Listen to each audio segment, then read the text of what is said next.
所以我就拜托那个刘老师跟各位做一下介绍，好不好？怎么把这四面把它打出来？好，是吧？他说好。各老师大家好，那我们对是它是一个那因为我们那个手机音箱的部分，我们学生如果上课的话，他们是用线距下去锯，但是如果用线距锯的话，一来时间长，二来里面还要业务，所以我们后来就是有些课程，如果说可以接 CNC 的话，我们就接了 CNC。那其实如果今天整个要讲这套操作的话，包括从电脑，然后再设定路径，这上面程式的话，会来不及。所以我现在大概有兴趣想要看电脑操作的是可以学习什么？有没有？不会。那我可能需要再多一点点时间，那我就把电脑转给各位demo一下这样。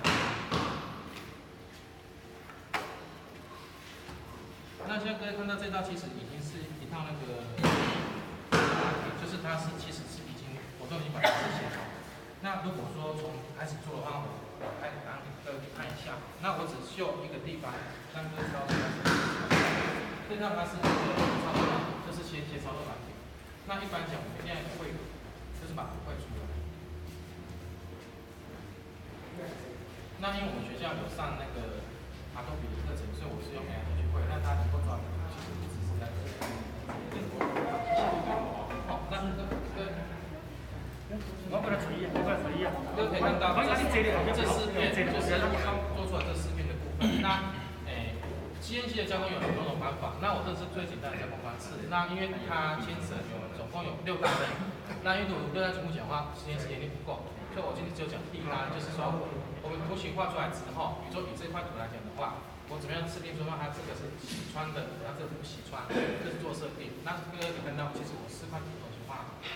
那画好之后，这个是我们绘图来的。那第一个步骤就是说，先把动作先设计好，然后照尺寸来画，画完之后。第二套软体，那这软体就设定我们的路径，就说，我这刀子要怎么洗，我这个材质怎么用。那首先我先简单的做一下介绍。那刚刚我们进来的部分，画好的部分，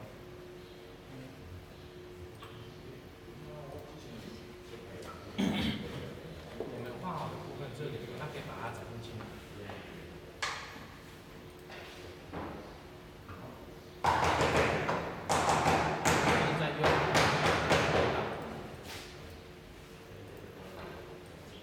那假设以第一块举例来讲的话，我这块移过来，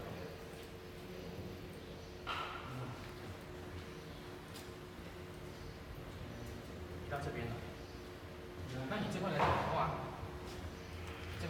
其实我外面我们已经准备好，所以在CNC里面的话，这一块是不需要再做加工。但是为什么这块是因为我4块的定位。